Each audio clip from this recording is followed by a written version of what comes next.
Deborah's confession. Deborah's confession is a fiction of three beautiful ladies who had become inseparable after being friends for almost a decade. They were very ambitious, intelligent, and had a genuine passion for the things of God. Having successfully graduated from the university and had a few months until the commencement of their NYSC program, the trio decided to take conscious steps to keep their passion for God burning. They joined a vibrant youth ministry and also became active members of its workforce. However, things took another turn when they began getting overwhelmed by life's demands. The three of them chatted away at the table as they enjoyed their lunch at Mama Brenda's place. You're not serious, Ada. What do you mean I'm a Foxhood teacher? I am as qualified as your university lecturers. Stop deceiving yourself, Debbie. You and I know that is far from the truth. You both can keep on arguing for all I care. No one can dispute the fact that I am a talented and practiced fashion designer. Thanks to your sister. If not for her, you would have just remained a qualified business administrator, you want to say? Either way, I am still a skilled, young, talented lady. An inexperienced business administrator, you mean? Ada, the renowned community developer. Kudos. Thank you, Debbie. Now, ladies, let me enlighten you both. I am a first aider, not your so-called community developer. I render medical help to people pending. Please save us the details we understand. Are you not developing the community in the process? Which makes me better than you. And you, Debbie, please don't forget to write your lesson notes. Yeah.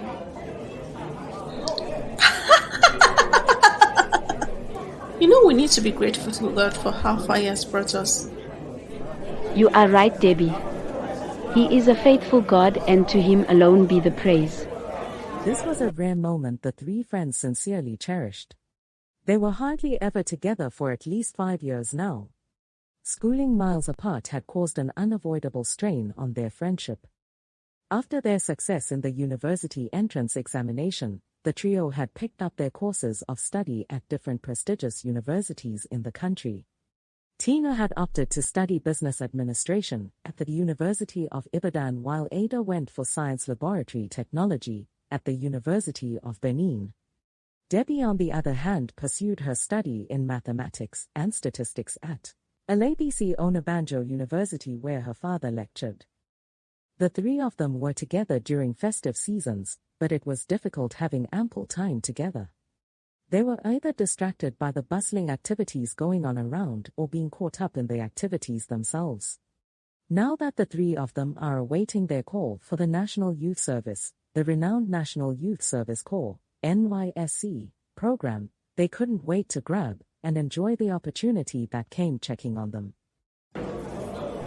Three jolly friends. How in a day? Hope in a day, enjoy yourself. Yes, Ma. Thank you. Yes, Ma. Thank you. Thank you. Now, wait down now. The trio had become Mama Brenda's special and favorite customer after their fateful meeting at her place several years back. She had always showered them with attention and often made extra effort to make them very comfortable. It's almost 6 years since the three friends first met at Mama Brenda's place on that fateful day. Mama Brenda was a famous food vendor in Sagamu town. She owned the biggest restaurant, Mama Brenda's Place, in the area and was popularly known for her unique cooking style and tasty delicacies. The wonderful aroma from her cooking pot could get anybody hypnotized from a far distance. The sound of the sizzling oil as they fry the fishes and meats could get them even more entranced. When the palatable meal is eventually served and sighted, imaginations could run wild with inspirations. And tongues wouldn't stop salivating. Be sure you would not stop humming your favorite melody in a bid to retain the taste of the sumptuous meal after having a portion of it. Her delicacies were one of a kind. Customers trooped in and out of her restaurant on a daily basis, which indeed had made her business very lucrative. One thing that also sets her aside from all other food vendors in the town was the affordability of her meals and the hospitality she showed to her customers. Her customers always get glued to her restaurant after their first encounter. Although things are much better now, something used to cause bottlenecks in her operations then dispensing of customers' balances. Customers who made purchases with a higher currency denomination tend not to have a smooth exit from the restaurant after their meals. They either get delayed by the cashier who would have sent someone out to split the currency into lower denominations, or be paired up with another customer who would automatically become their transaction partners for that day. They will themselves look for ways to unlock the strings used in binding them together by reconciling their accounts. The latter was the case for Ada and her friends. Sorry, your balance will be joined with 2 other customers. The cashier said to Ada on that hot Saturday afternoon. He soberly handed over the 500 naira note in his hand to her while Ada stood speechless, stuck in between 2 emotions, anger and worry. Anger because this would cause a delay that could mar her plans for the day. Although what had just happened didn't take her by surprise, as that had always been the norm at Mama Brenda's place. She had hoped that that day would be different, but alas, it wasn't. Worry because of the repercussions of what had just happened. Some minutes before that time, her mum had requested she get her a plate of jollof rice from Mama Brenda's place. The reason was clear: she wanted fast food to take before resuming her duties at the hospital. Ada's mum was a nurse and had been scheduled for an afternoon duty that Saturday, and she was almost running late for it. Well, Ada decided to use a stone to kill 2 birds after sighting the hot jollof rice which had just emerged from the cooking process. She quickly ordered a plate and planned to devour it as quickly as possible and then dash out to make her mum's delivery at the speed of light, but obviously, that wouldn't be possible anymore.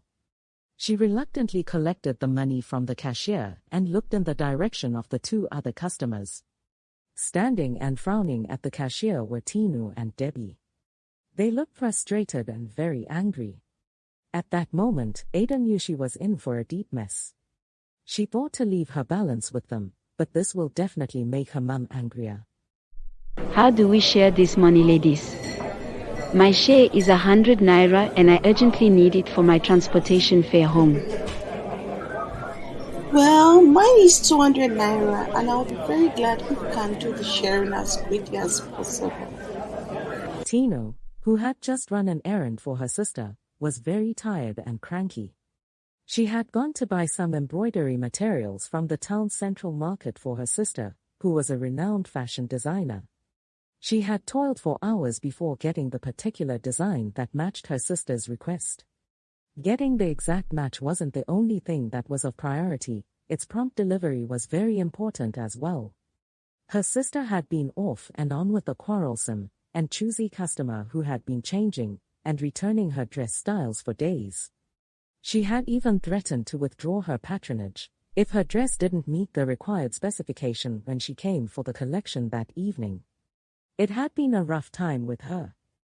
Debbie, on the other hand, came to have her lunch after hours of intense reading at the town's public library.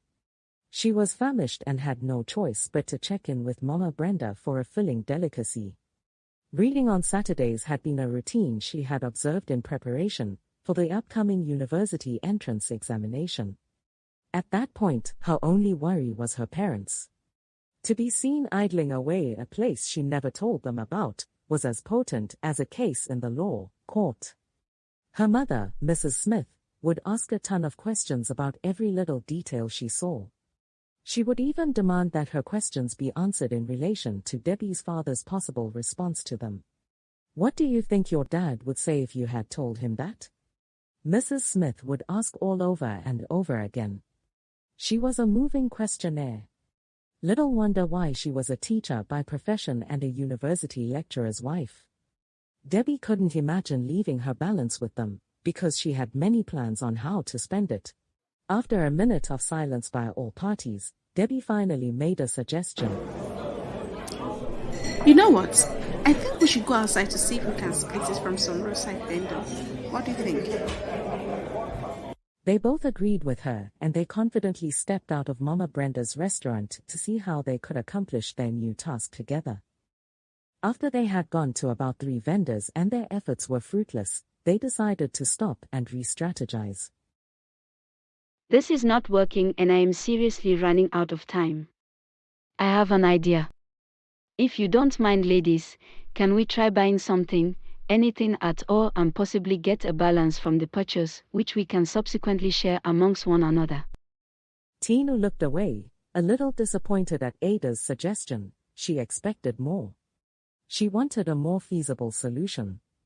The thought of meandering around the whole town looking for what to buy and whom to help their predicament made her even more discouraged. On second thought, the 100 naira was the only money she had for her transport fare. How could she possibly buy anything with it? That was not going to be possible. Debbie, on the other hand, wouldn't dare give it another try to roam about the town looking for what to buy. The thought of being sighted by her mother was already a hard nut to chew.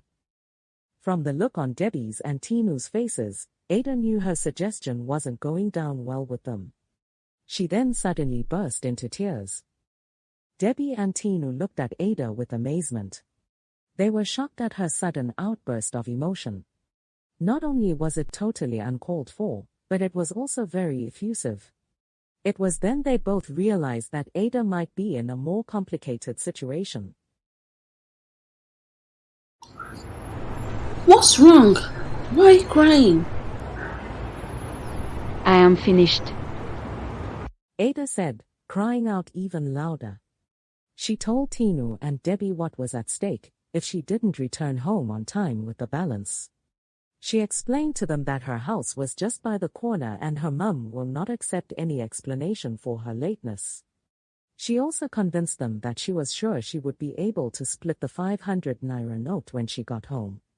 Tears rolled down her cheeks uncontrollably.